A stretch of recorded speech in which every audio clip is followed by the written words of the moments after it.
नमस्कार।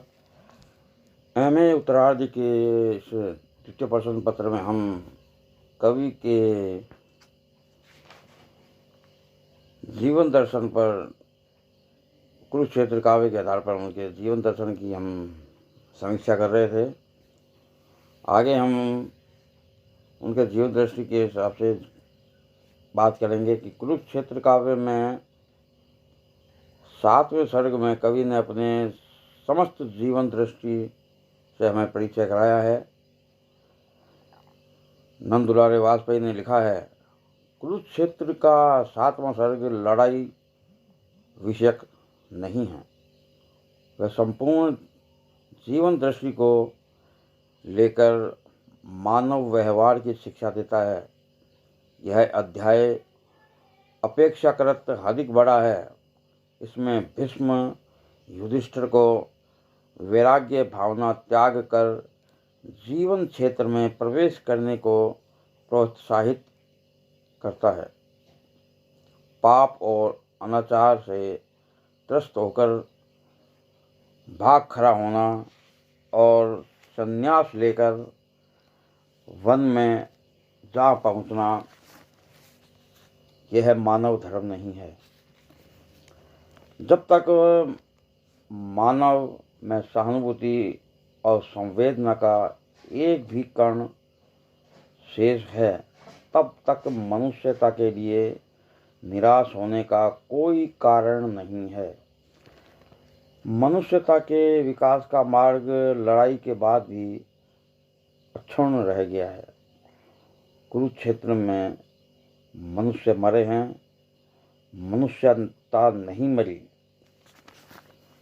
उसी मनुष्यता का नव विकास मानव समाज में रहकर करना होगा।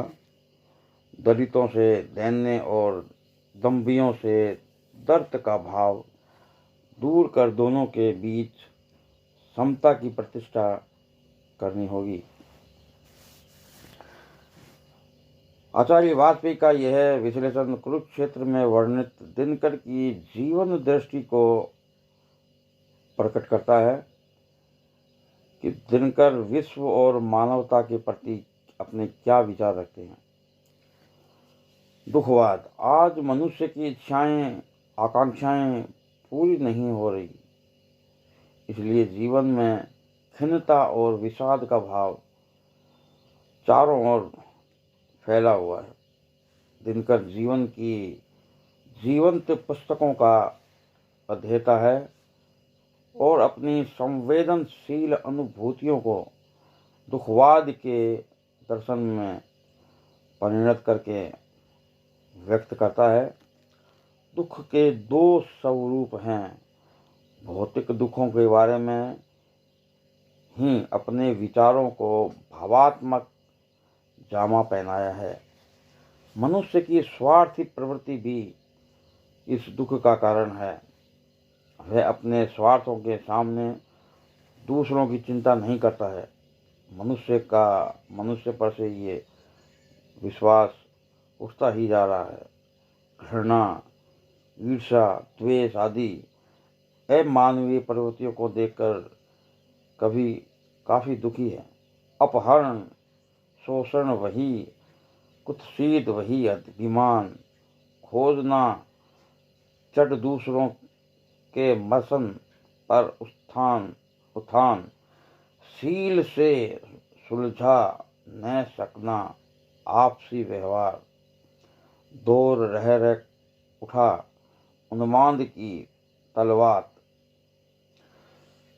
कवि का दुख मानव कल्याण के प्रति संवेदनशील होने के कारण है और दुखों के से मुक्ति का इलाज भी कवि ने बताया है।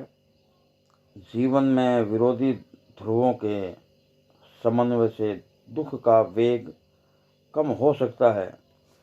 कुरुक्षेत्र में दिनकर का समन्वय दर्शन प्रतिपादित होता है।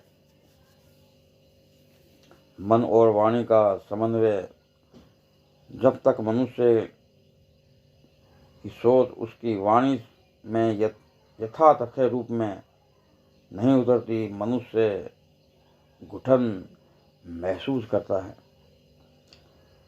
कई कुंठाएं उसमें प्रवेश कर जाती है,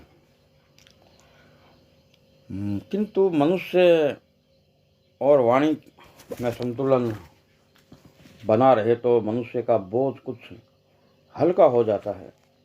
मन वाणी के समन्वय से मनुष्य की प्रगति होती है।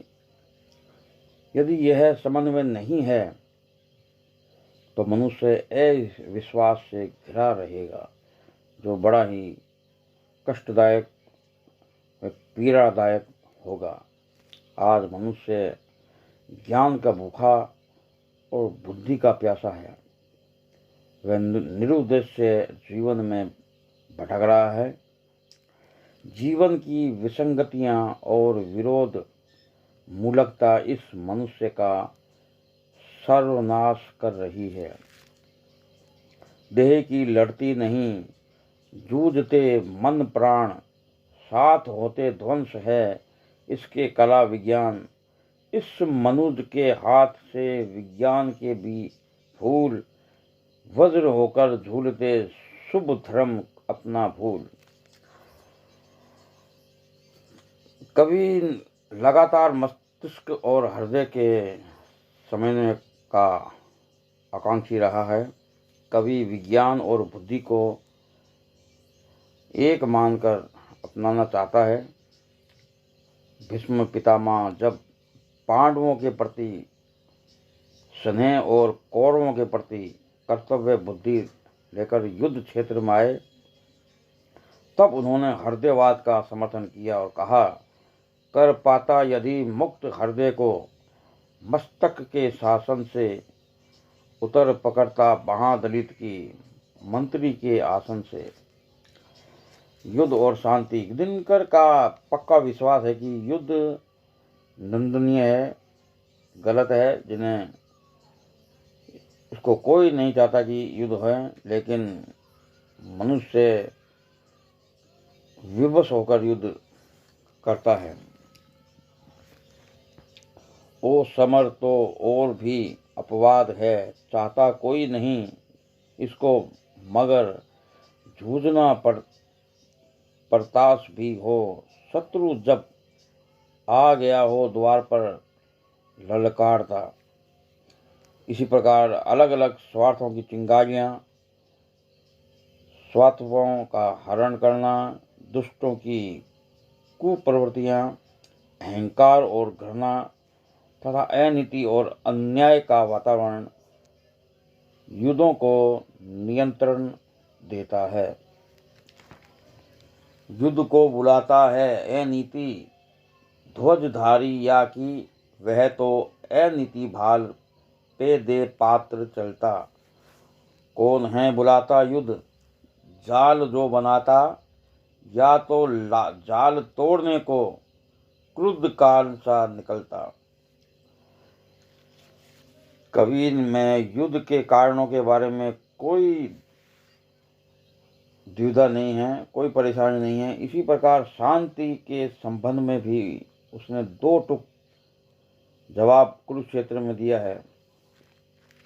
कृत्रिम शांति को दमन तथा शास्त्रों से स्थापित होती है, जो अपने स्वार्थों की रक्षा के लिए अन्याय पर आधारित होती है।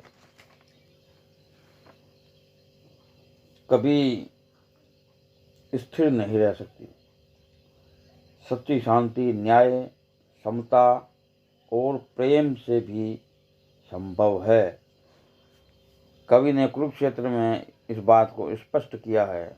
जब तक मनुज का यह सुसुख भाग नहीं सम होगा, समित न होगा कोलाहल, संघर्ष नहीं कम होगा।